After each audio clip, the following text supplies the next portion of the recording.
Selamat pagi, semangat pagi. Assalamualaikum warahmatullahi wabarakatuh. Salam sejahtera, Om Swastiastu, Namo Buddhaya, salam kebajikan, Rahayu Shalom. Apa kabar semuanya? Mudah-mudahan dalam keadaan yang baik-baik saja dan siap dalam menerima perkuliahan kita kali ini. Baiklah, masih di kelas yang sama di mata kuliah perilaku konsumen kali ini. Kita akan membahas lebih lanjut lagi mengenai beberapa materi yang berkaitan dengan perubahan-perubahan perilaku konsumen yang nantinya akan kita lihat dari beberapa sisi yang berbeda, ya. Kemudian juga kita nanti akan lebih jauh membahas tentang salah satunya adalah iklan. Ya, ini sangat menarik kali ini. Baiklah, sebelum kita memulai perkuliahan kita demi kelancaran jalannya kelas kita kali ini, mari kita berdoa menurut agama dan kepercayaannya masing-masing. Untuk itu, berdoa dipersilahkan.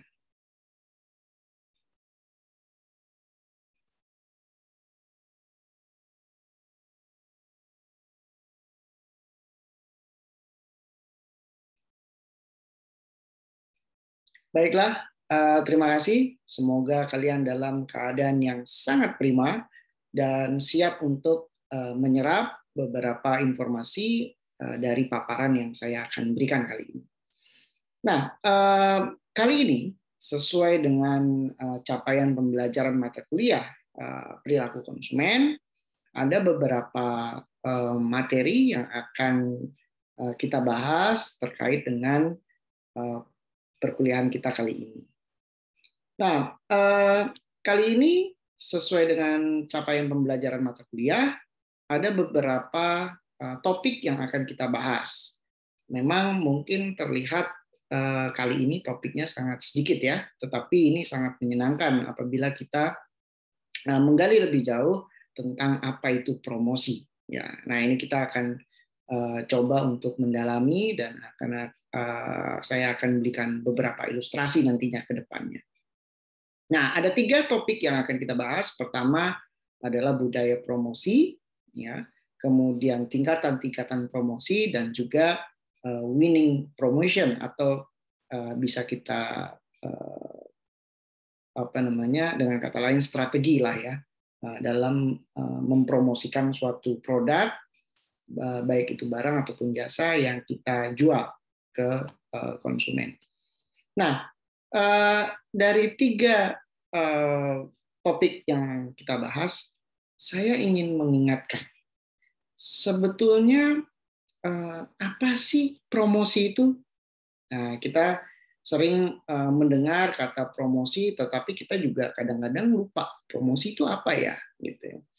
Nah, promosi ini bisa dikatakan merupakan upaya dari pemasar untuk memberikan informasi, baik itu secara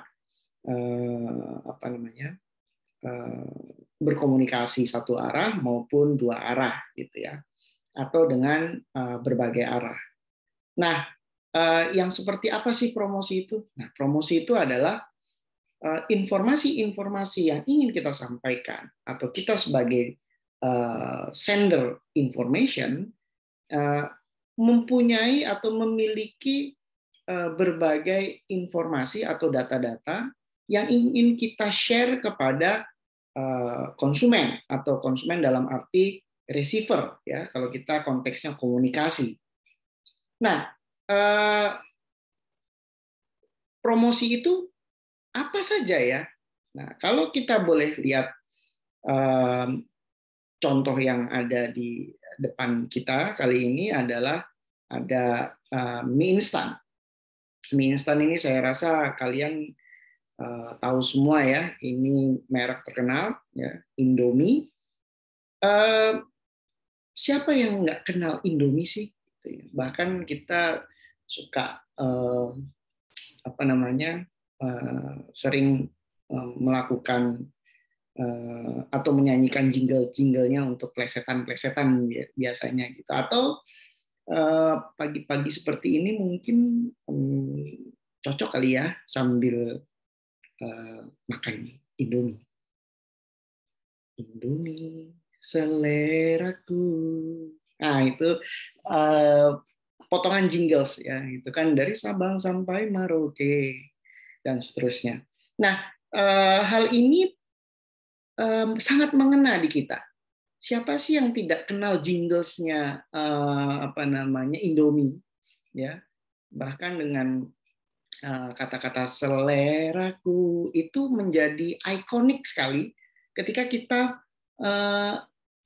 mempersepsikan atau mengasosiasikan saya mau makan mie instan. Maka yang tersebut adalah Indomie.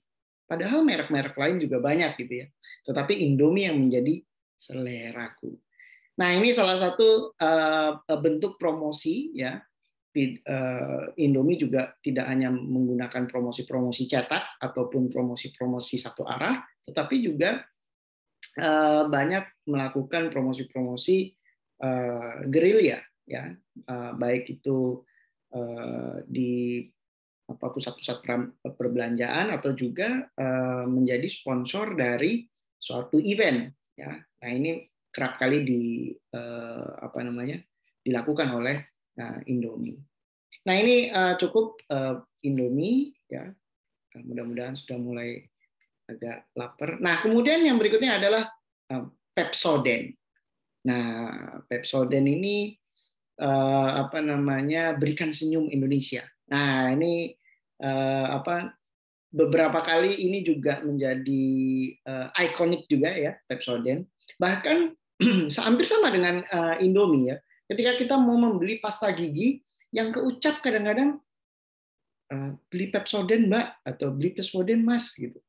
Padahal yang dibeli belum tentu Pepsodent, atau kita nitip sama ibu kita atau tante kita atau siapa saja yang ada di rumah yang mau pergi ke minimarket gitu ya, titip Pepsodent dong, yang ini ya gitu. Padahal kita menyebutnya harusnya pasta gigi, tapi orang sudah sangat kenal sekali dengan merek dagangnya gitu ya, yaitu Pepsodent. Nah, ini menjadi sesuatu yang menarik sebetulnya, Indomie, Pepsodent itu untuk kita bahas lebih lanjut. Mengapa mereka bisa sampai mengena di benaknya konsumen? Karena memang yang dilakukan oleh Indomie dan Pepsodent ini benar-benar lama sekali untuk memantapkan brandnya ya, sehingga konsumen atau dalam hal ini masyarakat yang membeli produk-produk ini menjadi sangat dekat sekali dengan merek ini. Misalnya kayak tadi dia ada di event-event apa gitu ya, kemudian keterjangkauan produk ini sangat mudah sekali didapatkan di mana saja gitu, bahkan di warung-warung kecil di ujung kota ataupun di ujung desa juga ada itu Indomie ya. Kemudian siapa yang nggak butuh pasta gigi? Pasti semua orang butuh pasta gigi kan.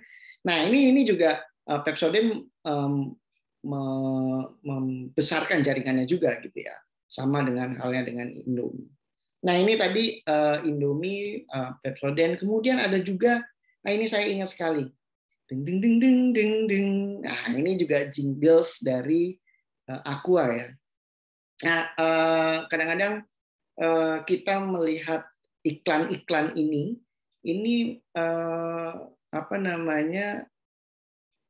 seringkali diulang-ulang di media-media elektronik maupun media sosial, sehingga kita kadang-kadang tanpa kita sadari kita jadi mengingat, kemudian mendengar, terngiang-ngiang dan seterusnya.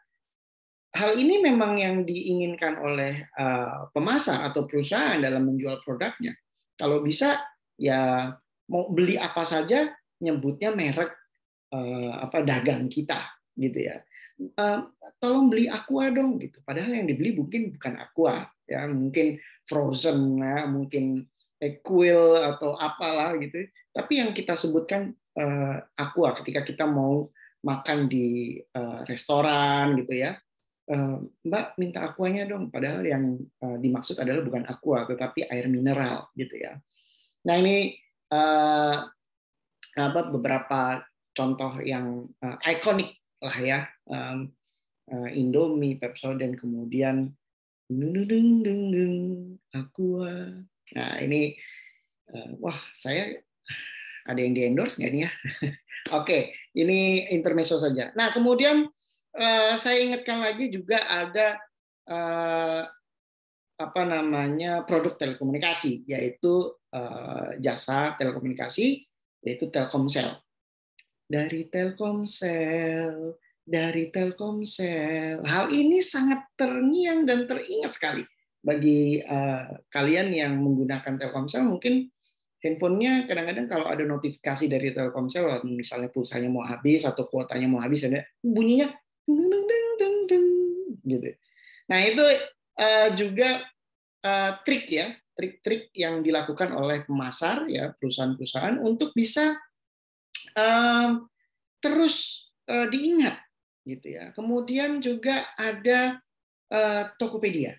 Nah, Tokopedia. Nah, itu juga jingles itu sangat memang ikonik lah di di benak kita ya. Ini saya ingat sekali pada waktu BTS menjadi bintang iklan di Tokopedia ya. Ini waktu itu programnya belanja di mana bisa aja atau belanja Tokopedia saja gitu. Nah ini juga menjadi ikonik nih. Dia tidak lagi menyasar ibu-ibu rumah tangga mungkin ya yang menggunakan Tokopedia, tetapi dia juga menyasar teenagers, kemudian menyasar millennials ya, bahkan mungkin anak-anak SD sekarang sudah bisa lah ya menggunakan marketplace online gitu ya. Ya mungkin kita yang ketinggalan atau kita sangat sering sekali menggunakannya. Nah ini juga salah satu iklan ya di Tokopedia. Dia jinglesnya itu loh yang bikin teringat terus gitu ya. Nah kemudian ini juga fenomenal ya, Shopee ya. Kalau tadi ada Tokopedia, toko hijau ya, nah, ini Shopee toko orange nih. Biasanya kan mereka menyebutnya toko hijau, toko orange. Nah Shopee juga waktu itu menggunakan bintang Mas Tukul ya, ini gimana ya, saya lupa nih. Oh ya, Shopee COD, Shopee COD langsung datang, langsung diantar. Untung saya nggak salah. Oke, itu tadi adalah bentuk-bentuk promosi ya yang sebetulnya kita ingat sekali gitu ya. Ingatnya kadang-kadang karena butuh, kemudian atau ingat juga karena sebel ya, bisa juga ya, negatif marketing jatuhnya. Tetapi negatif marketing menjadi positif marketing gitu ya akhirnya, karena tidak hanya jingles, tidak hanya slogan-slogan, tetapi terkadang terngiang-ngiang terus ya di telinga kita, kemudian di pikiran kita ketika kita mau membeli suatu produk gitu akhirnya. Nah, jadi what is promotion? So inilah promosi, gitu ya. Semua orang menjual produknya dengan keunikan-keunikan yang mereka miliki. Saya bisa ulang, Indomie, seleraku, atau Pepsodent, berikan senyummu Indonesia. Kemudian ada Aqua, atau juga Telkomsel, dari Telkomsel. Nah, saya dari tadi. Oke, kemudian ada Tokopedia dan Shopee. Tokopedia, gitu. Kalau Shopee ya, gimana ya? Shopee. Nah, itu di handphone-handphonenya juga kadang-kadang suka nongol tuh notifikasi tone itu ya. Nah, itu juga merupakan cara-cara si perusahaan atau si pemasar untuk mengingatkan konsumennya terhadap produk-produk atau terhadap jasa layanan yang ditawarkan gitu atau dijual. Itu kira-kira. Nah, saya ingin masuk lagi nih ke dalam lagi nih ya, budaya promosi.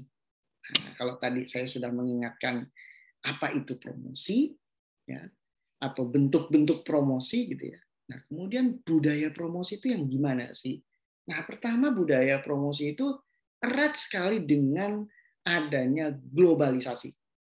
Nah, globalisasi ini akan membuat budaya promosi di perusahaan atau di masyarakat kita ini menjadi mendunia. Nah, atau kemajuan teknologi juga bisa membuat budaya promosi kita berubah, gitu ya. Yang tadinya mungkin ya biasa-biasa saja, kemudian menjadi interaktif dan lainnya. Nah, adanya kemajuan globalisasi, maka budaya promosi kita juga mengalami perubahan-perubahan yang maju pastinya. Nah, kemudian budaya promosi juga terbentuk karena adanya dampak terhadap bahasa dan budaya. Nah, kalau kita ingat ya, adanya budaya promosi ini terdampak karena adanya bahasa dan juga budaya. Nah, bahasa dan budaya bagaimana? Jadi budaya promosi dibentuk melalui bahasa kita, ya, bahasa sehari-hari kita. Kalau kita di Indonesia mungkin ya bisa dikatakan kita harus menggunakan bahasa Indonesia untuk bisa menjangkau seluruh pasar yang ada di Indonesia, gitu ya. Tetapi kalau kita menggunakan bahasa daerah, ya, atau bahasa-bahasa di setiap provinsi, ini agak menyulitkan, ya, karena tidak semua orang mengetahui atau memahami bahasa daerah dari daerah lain, gitu ya, di provinsi lain. Begitu juga mungkin kalau iklannya dibuat untuk di dunia internasional. Nah, ini harus menggunakan bahasa Inggris ya, untuk supaya bisa diterima atau bisa ditangkap oleh seluruh masyarakat di dunia yang melihat iklan kita. Kemudian juga budaya. Nah, budayanya juga pasti akan berubah ya. Yang tadinya mungkin menyampaikan dengan panjang ingredients tentang produk ini atau keunggulan dan kelemahan dari produknya gitu ya. Tapi sekarang mungkin tidak lagi ya. Akhir-akhir ini budaya perilaku konsumen tidak lagi melihat ingredients atau mendengarkan ingredients atau melihat ingredients dari tampilan-tampilan iklan, tetapi mereka sudah lihai mencari informasi ya, melalui gadgetnya mungkin tentang produk yang akan dia beli, baik dari ingredients-nya, kemudian harganya, ya, kemudian varian-variannya, bahkan informasi tentang produk-produk pesaingnya. Nah, ini kadang-kadang perusahaan kalah cepat nih sama konsumennya. Begitu cepatnya konsumen mendapatkan informasi dari media sosial ataupun jaringan sosial ya yang ada di gadget atau yang mereka gunakan. Nah, ini tadi dampak terhadap bahasa dan budaya. Nah, kemudian apa respon terbaik kita ketika kita mengalami adanya perubahan-perubahan itu? Apakah kita mau dengan promosi yang biasa-biasa saja, gitu, atau ya sekedar mengingatkan, pakai aja lah iklan media cetak atau pakai aja lah media billboard atau moving komersial ya seperti yang ada di box-box truk ya, atau juga komersial yang ada di mobil-mobil niaga ya, atau juga di motor niaga ya, itu juga bisa juga gitu. Atau kita mau lebih aktif lagi melalui media sosial ya kan, lebih spreadingnya lebih cepat dan lebih masif ya gitu. Nah, mana yang mau kita gunakan? Respon apa sih yang paling baik yang kita akan lakukan bagi pemasar gitu ya. Nah, bagaimana dengan konsumen?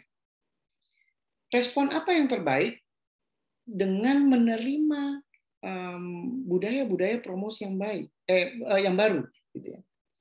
Nah, kita sebagai konsumen, kita harus tahu ya, sebetulnya iklan yang ditampilkan atau promosi yang ditampilkan ini menyesatkan atau jelas atau membuat ketertarikan ya, persuasif, atau juga malah membingungkan.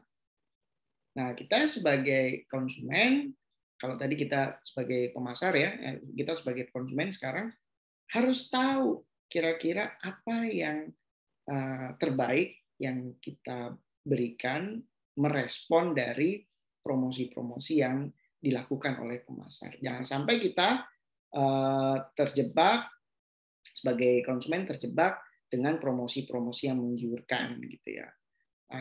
Artinya ada informasi-informasi yang mungkin tidak disampaikan dengan jelas gitu ya. Biasanya kalau di media-media cetak atau media elektronik itu ada tulisan yang sangat kecil sekali, SK gitu kan.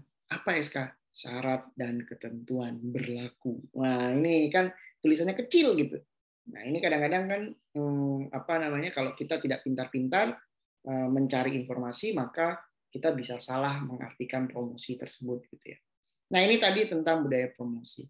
Nah, kemudian karakteristik pribadi yang mempengaruhi perilaku konsumen itu pertama tadi budaya tadi ya. Budaya tadi itu ada subbudaya. Subbudaya adalah turunan dari budaya atau kebiasaan-kebiasaan yang kita biasa lakukan ya, baik itu di lingkungan keluarga, di lingkungan pertemanan, sekolah, kerja, pergaulan yang lain itu ya. Jadi sangat erat sekali, dan kemudian tidak hanya subbudaya tetapi juga kelas sosial. Nah, kelas sosial yang mana yang mempengaruhi perilaku kita sebagai konsumen dalam menarik kesimpulan dari promosi yang diberikan. Nah, ini tadi melalui budaya. Kemudian sosial ya. Sosial bisa melalui kelompok acuan, kemudian tadi keluarga, dan juga peran dan status kita di dalam kehidupan sosial ini yang seperti apa. Apakah kita peran sebagai anak, sebagai tetangga, sebagai teman, dan seterusnya. Gitu ya. Status juga akan mempengaruhi juga. Apakah status kalian sudah menikah atau belum, ini juga akan mempengaruhi perilaku konsumen. Nah, ini sebetulnya sudah saya bahas sebelumnya di pertemuan-pertemuan sebelumnya, tetapi saya hanya mengingatkan aja karena ada hubungannya. Kemudian pribadi, ya, dari faktor pribadi ini kita bisa lihat dari faktor umur, kemudian tahapan hidup, ya, sudah di mana tahapan hidupnya, apakah dia masih balita, remaja, kemudian dewasa, atau juga sudah purna sudah pensiun gitu ya. Ini beda nih. Kemudian pekerjaan juga akan mempengaruhi perilaku yang berbeda. Kemudian situasi ekonomi ya, apakah dia berkecukupan atau juga sultan ya, ini akan beda juga perilakunya. Kemudian gaya hidup juga tadi ya, ini berkait, dan kepribadian serta konsep dirinya si konsumen tadi ini seperti apa. Nah, kita sebagai pemasar harus melihat ini sebagai peluang bagi kita, ya, dan juga harus bisa menempatkan kita sebagai pemasar ya harus bisa menempatkan segmentasi kita. Di mana nih produk kita ini laku di umur berapa ya, kebutuhan di umur berapa nih. Kemudian pekerjaan yang seperti apa dengan penghasilan yang bagaimana. Terus apakah juga produk yang akan kita tawarkan ini bisa menyokong gaya hidup konsumen kita dan seterusnya. Nah, ini tadi beberapa karakteristik pribadi yang juga merupakan peluang ya bagi pemasar. Nah, kemudian ada faktor psikologis, ya ini juga bisa dikatakan juga peluang ya, baik itu secara motivasi, kemudian penetapan persepsi ya dari informasi yang ditangkap, kemudian juga pengetahuan masyarakat akan tentang produk kita, apakah informasi-informasi yang disampaikan juga sudah jelas atau belum, dan keyakinan serta kepribadian sikap ini juga pasti bisa mempengaruhi perilaku konsumen dalam mengkonsumsi produk kita, baik itu barang maupun jasa. Dan yang terakhir adalah pembeli.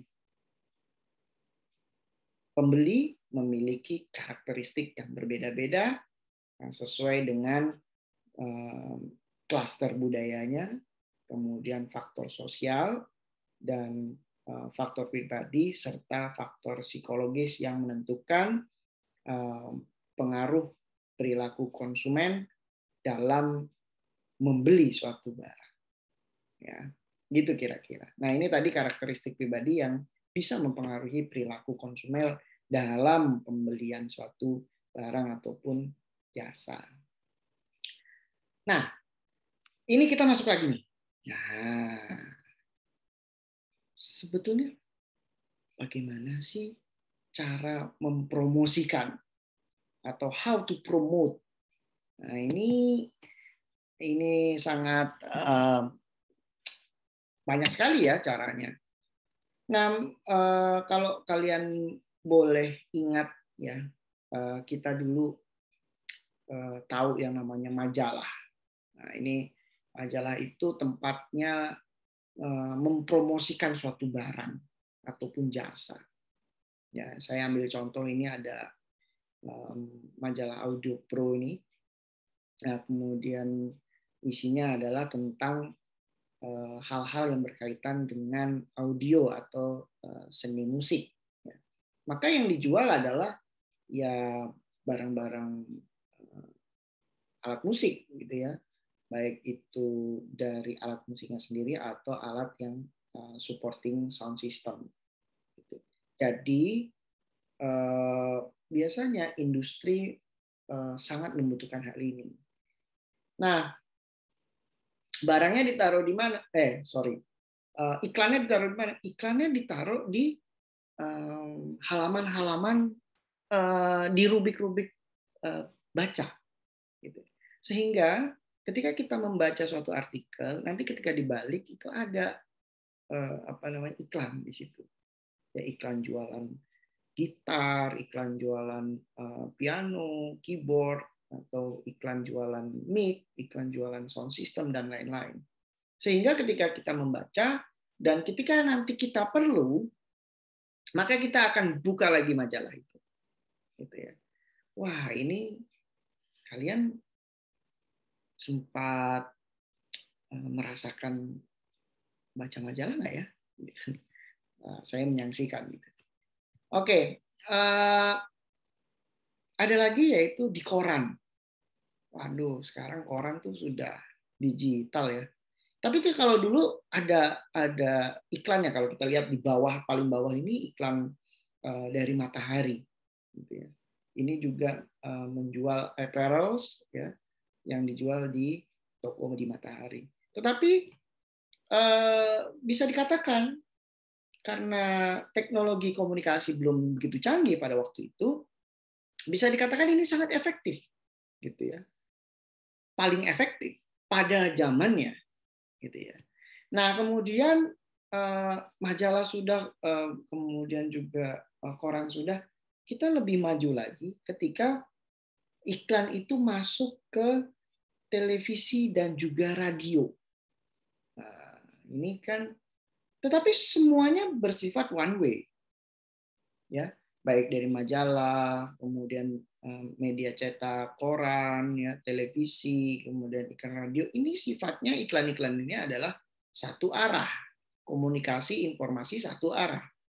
Nah, kemudian juga berkembang juga iklan-iklan luar ruangan, di luar ruangan, ya, baik itu poster, ya, atau juga moving komersial, ya, seperti yang kita lihat ini ada iklan Shopee di bawah yang ditempelkan di belakang dari bus Transjakarta. Nah, ini juga salah satu iklan yang bisa kita lihat sehari-hari di jalanan gitu ya. Nah, ada juga billboard, ya. Selain billboard juga ada poster. Nah, ini yang iklan luar ruangan, ya. Artinya kalau orang yang lewat situ ya pasti lihat. Gitu. Apalagi kalau moving komersial, ya, yang di bus, kemudian ada yang di mobil-mobil niaga, ya, dan lain-lain. Ini juga setiap kali mereka lewat kita bisa lihat gitu. Dan jumlahnya sangat banyak sekali di jalanan. Nah, ada lagi yang unik adalah iklan yang dilakukan secara gerilya. Jadi ada iklan-iklan yang bentuknya ya bisa dikatakan unik lah, ya. Kalau kita bisa lihat ini mesin anjungan tunai mandiri. Ini ada stikernya kira-kira kayak di dalam itu kayak ada yang nyiapin uang untuk ngasih, kemudian dia yang nyatet gitu. Padahal ini hanya stiker, tetapi ini adalah bentuk promosi yang gerilya, ya, yang dilakukan di luar ruangan, atau juga promosi unik yang dilakukan, gitu ya, yang sangat berbeda dengan hal-hal yang biasa. Nah, kemudian, ini tertutup. Ini juga ada di website, ya. Website ini kalau kita dulu suka buka website apa gitu, ini biasanya ada banyak iklan gitu, baik di atas, ya, di banner-banner itu, atau di samping-samping kanan kirinya, atau juga di bawah. Banner-banner iklan ini banyak sekali kita temui di website-website. Apalagi kalau kita masuk di search engine, ya. Ketika kita masuk search engine, baik itu Google, ya, atau Yahoo atau Bing, ini banyak sekali iklan-iklan yang tiba-tiba nge-pop up sendiri gitu ya. Padahal kita nggak pernah ngebuka website itu gitu ya, tapi tiba-tiba nge-pop up sendiri. Ini juga sering atau kerap sekali terjadi, termasuk di laptop saya juga begitu. Saya juga bingung nih bagaimana menetralisirkan pop-up itu, ya. Kemudian pertanyaannya adalah how to promote. Ketika bagaimana cara mempromosikan, ini tadi adalah semua bentuk promosi yang bisa dilakukan. Tetapi kalau menurut saya kurang canggih. Yang lebih canggih adalah ketika kita mempromosikan produk kita, baik barang maupun jasa, bisa melalui Pinterest, bisa menggunakan Twitter, bisa menggunakan Instagram, bisa menggunakan YouTube, Facebook, WhatsApp, Snapchat, dan lain-lain.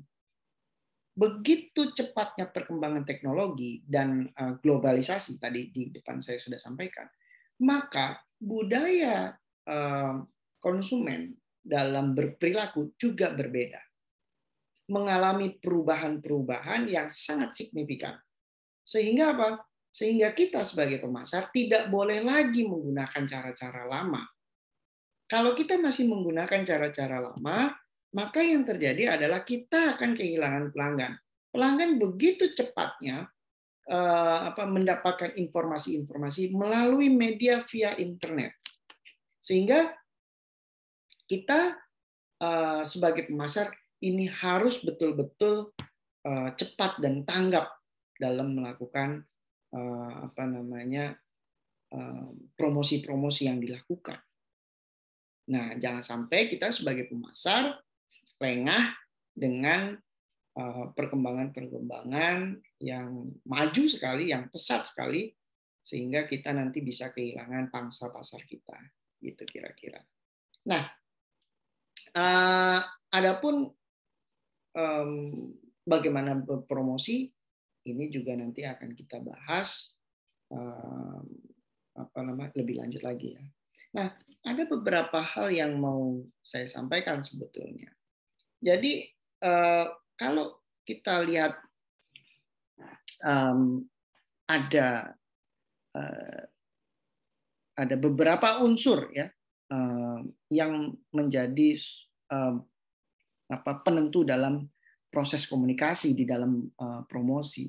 Yang pertama adalah pelaku komunikasinya, kemudian materi komunikasinya, dan juga proses dari komunikasi itu sendiri. Nah, tujuan dari promosi yaitu menginformasikan atau juga mempengaruhi dan membujuk. Nah, ini serta mengingatkan pelanggan kita tentang perusahaan dan bauran pemasarannya. Nah, bisa kita katakan ada 3 tujuan promosi. Ya. Pertama, menginformasikan atau informing. Yang kedua adalah membujuk ya atau persuade. Yang ketiga adalah mengingatkan atau reminding. Nah, dengan demikian bisa dikatakan ya, kita ambil singkatnya saja bahwa promosi ini berkaitan dengan upaya untuk mengarahkan seseorang agar dapat mengenali produk dari perusahaan yang mengeluarkan promosi tadi dan memahaminya. Nah, setelah memahami apa yang disampaikan oleh pemasar, maka diharapkan konsumen bisa menyukai, kemudian menjadi yakin dan akhirnya membeli barang atau jasa yang kita tawarkan. Nah, itu ya, itu tantangannya gitu. Dan tidak hanya membeli, tetapi nantinya dia akan selalu ingat dan masuk ke dalam benak serta pikiran dari konsumen. Seperti yang tadi saya sampaikan di awal ya, wah ada Indomie seleraku, itu sangat terngiang-ngiang sekali.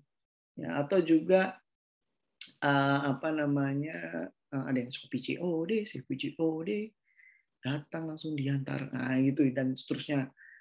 Banyak sekali yang tidak hanya dia menggunakan jasa Shopee, menggunakan jasa Tokopedia, atau membeli produk Indomie ataupun Aqua, ini akhirnya bukan hanya membeli saja, tetapi mengingat. Nah ini ya, jadi memang betul-betul harus dipahami ya konsep dari promosi itu tadi. Nah, oke. Kemudian kita lihat, kalau tadi kita sudah bahas bagaimana caranya mempromosikan. Nah, ini ada yang namanya bauran promosi. Ya, pertama, ya meskipun secara umum bentuk-bentuk promosi ini memiliki fungsi yang sama, tetapi bentuk-bentuk tersebut itu dapat dibedakan ya berdasarkan fungsi-fungsi khususnya beberapa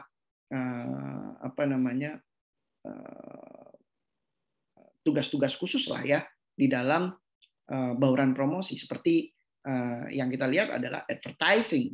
Ya, ini di mana si advertising ini berupa iklan, ya, bisa cetak, bisa elektronik, dan juga dapat memanfaatkan teknologi dan juga jaringan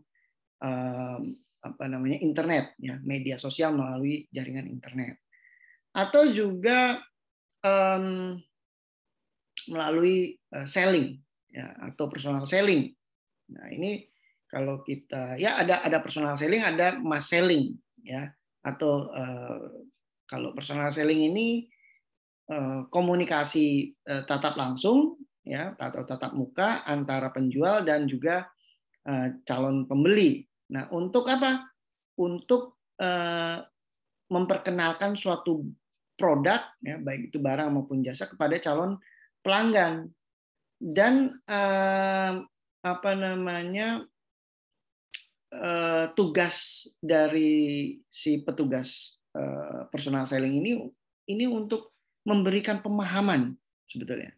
Pemahaman apa? Pemahaman tentang produk yang kita jual. Sehingga nantinya si konsumen ini mau membeli. Nah, itu tadi tantangannya gitu ya. Nah, bagaimana dengan yang mass selling atau penjualan massal? Nah, ini mass selling ini terdiri dari periklanan dan juga publisitas ya. Ini pendekatan yang menggunakan media komunikasi untuk menyampaikan informasi kepada halayak ramai dalam satu waktu. Jadi berbeda dengan cara yang tadi ya. Kalau yang cara yang tadi itu kan satu-satu gitu ya. Apa namanya personal selling. Nah, ini mass selling gitu. Nah, ini juga apa namanya salah satu cara ya penjualan secara langsung berinteraksi dengan pelanggan baik itu secara personal maupun secara massal. Nah, kemudian apa ada yang namanya direct marketing. Nah, kalau direct marketing ini atau penjualan langsung tanpa perantara ya atau direct marketing ini merupakan sistem pemasaran yang sifatnya interaktif ya memanfaatkan suatu media atau beberapa media untuk menimbulkan respon yang nantinya bisa terukur dan bisa terjadi pembelian gitu ya di mana saja gitu, tidak hanya pada saat itu tapi di mana saja. Nah, ini pemasaran ini dilakukan tidak hanya menggunakan tenaga penjual, tetapi bisa memanfaatkan email, kemudian telepon, ya, surat, kemudian media sosial berbasis internet, yang langsung ke konsumen, gitu ya. Nah, ini juga salah satu cara di dalam bauran promosi. Nah, kemudian ada sales promotion. Nah, ini kalau sales promotion ini atau promosi penjualan ini bentuknya adalah persuasi, ya. Ini persuade langsung melalui berbagai insentif ya yang dapat diatur untuk merangsang pembelian produk dengan tidak membuang-buang waktu. Nah, ini meningkatkan jumlah barang yang dibeli pelanggan dengan serta-merta naik jumlahnya. Kalau kita menggunakan sales promotion. Dan sales promotion ini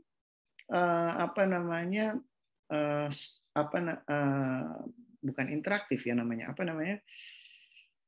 proaktif ya. Kalau kita suka lihat ya ada sales promotion boy maupun sales promotion girl gitu ya, menawarkan suatu barang gitu. Nah, ini sifatnya yaitu proaktif gitu. Nah, kemudian ada juga yang menggunakan public relation. Nah, kalau public relation ini beda lagi nih. Mereka biasanya menjalin hubungan antara atau menguatkan hubungan antara pelanggan dengan perusahaan itu secara interaktif. Jadi si perusahaan ini benar-benar tahu nih konsumennya seperti apa, baik itu karakteristiknya, data pribadinya, bukan data pribadinya, maksudnya karakteristik pribadinya dan seterusnya, bahkan kebiasaan-kebiasaannya ini menjadi apa namanya pegangan bagi pemasar untuk bisa mengerti konsumennya, gitu kira-kira. Nah, ini tadi adalah merupakan bauran promosi. Ya, jadi ada advertising, ada selling, ya tadi ada personal selling, ada mass selling, kemudian bisa melalui direct marketing dan juga sales promotion dan public relation. Nah, ini sering sekali kita jumpai di berbagai tempat ya, baik itu di event-event maupun di expo-expo atau pameran. Nah, ini tadi tentang bauran promosi. Nah, di dalam kali ini kita juga mau melihat tentang winning promotion strategy. Yang seperti apa sih strategi promosi? Kalau kita lihat strategi pengeluaran promosi, ada yang namanya strategi pengeluaran promosi ya. Nah, di mana anggaran promosi ini merupakan bagian dari anggaran pemasaran, tetapi tidak standar ya. Yang pasti mengenai besar dan besarnya pengeluaran untuk promosi ini tidak menentu, tetapi harus dialokasikan. Nah, faktor penyebabnya adalah pengeluaran promosi itu bervariasi tergantung pada produk atau situasi pasar, ya. Dan juga untuk menentukan besarnya pengeluaran promosi yang dilakukan tadi ini dapat menggunakan beberapa pendekatan atau beberapa metode ya dalam strategi pengeluaran promosi. Pertama bisa melalui marginal approach ya atau pendekatan secara marginal, atau juga melalui breakdown method ya. Breakdown method tuh ada beberapa macam ya.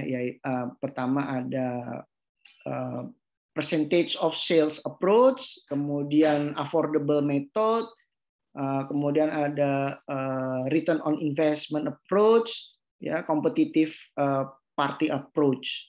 Nah, ini banyak sekali nih ya pendekatan-pendekatan atau metode-metode di dalam breakdown method.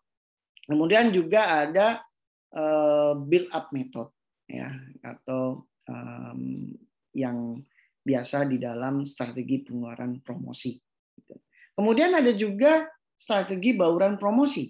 Nah, ini saya rasa kalian semua sudah tahu ya, tadi ya sempat saya sampaikan juga bahwa faktor-faktor yang menentukan bauran promosi ini ada faktor produk ya dengan mempertimbangkan karakteristik dan juga cara produk itu dibeli ya, kemudian diasumsikan juga dan juga dipersepsikan dan diingat-ingat gitu ya.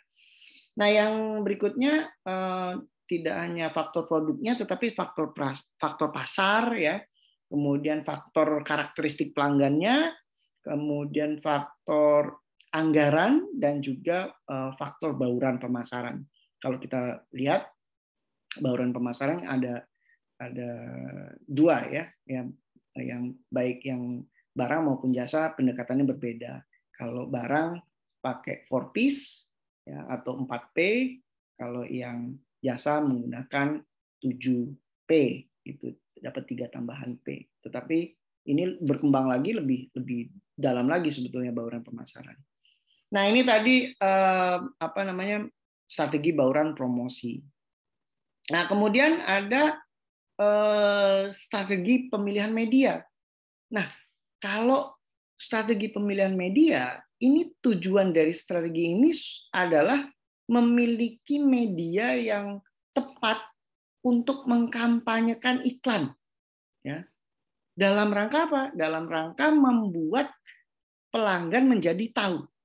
Nah, kemudian setelah tahu tadi ya, paham. Setelah paham menentukan sikap dan membeli produk yang dikampanyekan tadi. Nah, adapun Yang dimaksud dengan media di dalam strategi pemilihan media ini saluran penyampaian pesan komersial kepada masyarakat, gitu ya, bisa melalui surat kabar, ya, majalah, TV, radio, media luar ruangan, ya, atau iklan transit atau direct mail, ya, yang tadi sudah saya sampaikan. Nah, jadi pemilihan media juga penting, ya, dalam strategi promosi. Nah, ada beberapa cara untuk menentukan tujuan periklanan, ya. Nah, ini akan kita bahas lebih lanjut lagi nih, ya. Saya nggak cukup waktunya kalau kita bahas satu persatu. Kalian nanti bisa menggali lebih dalam. Ada yang namanya inventory approach, kemudian ada hierarchy approach, dan juga attitudinal approach, ya, dalam strategi pemilihan media. Nah, ini kira-kira yang bisa disampaikan.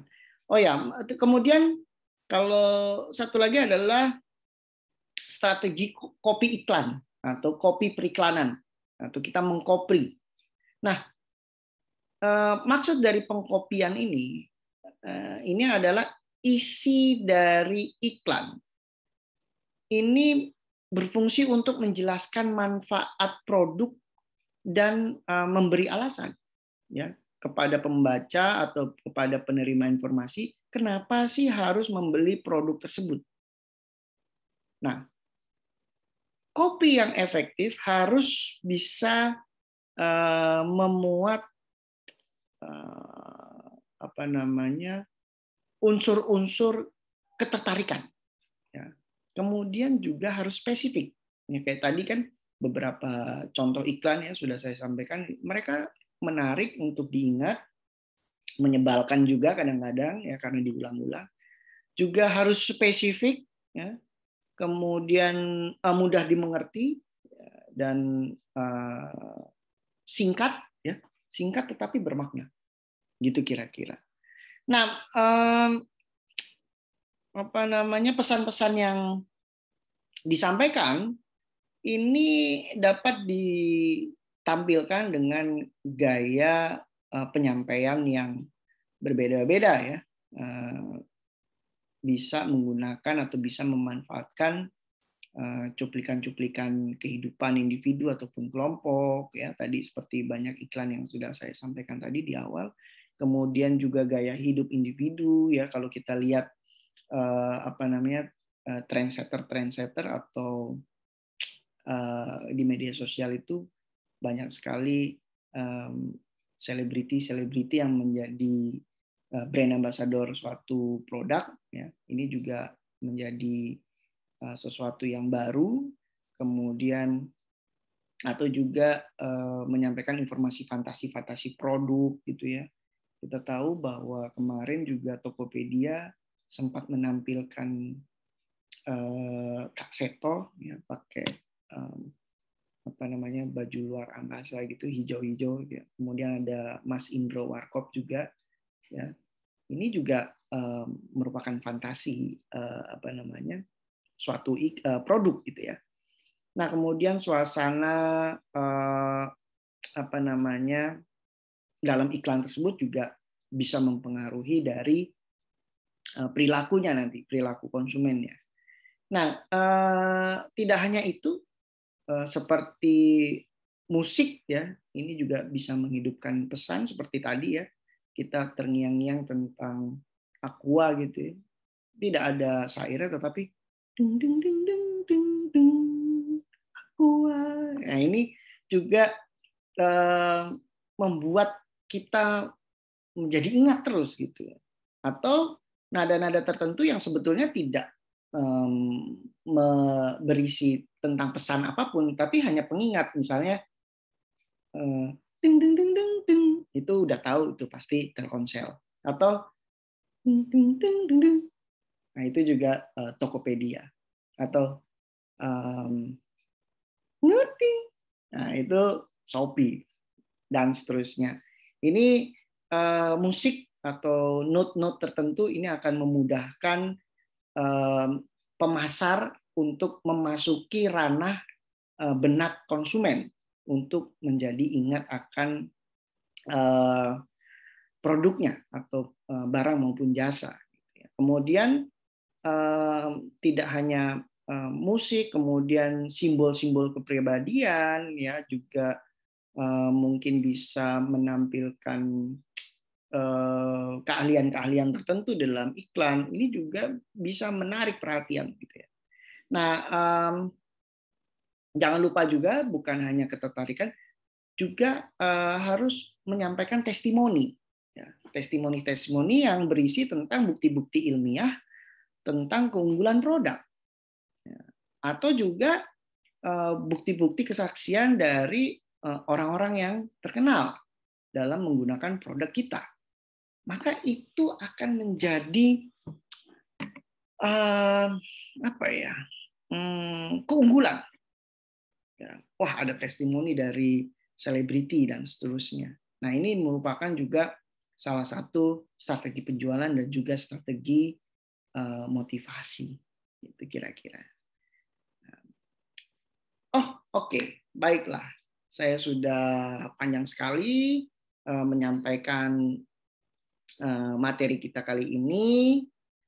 Bisa saya sampaikan bahwa sedikit saja tentang rangkuman dari perkuliahan kita kali ini, bahwa komunikasi pemasaran ini merupakan aktivitas pemasaran yang berusaha menyebarkan informasi, mempengaruhi, bisa juga membujuk, dan juga mengingatkan pasar sasaran kita atas perusahaan dan produknya agar bersedia menerima juga membeli produk yang ditawarkan, dan akhirnya loyal terhadap produk yang kita tawarkan dari perusahaan yang bersangkutan.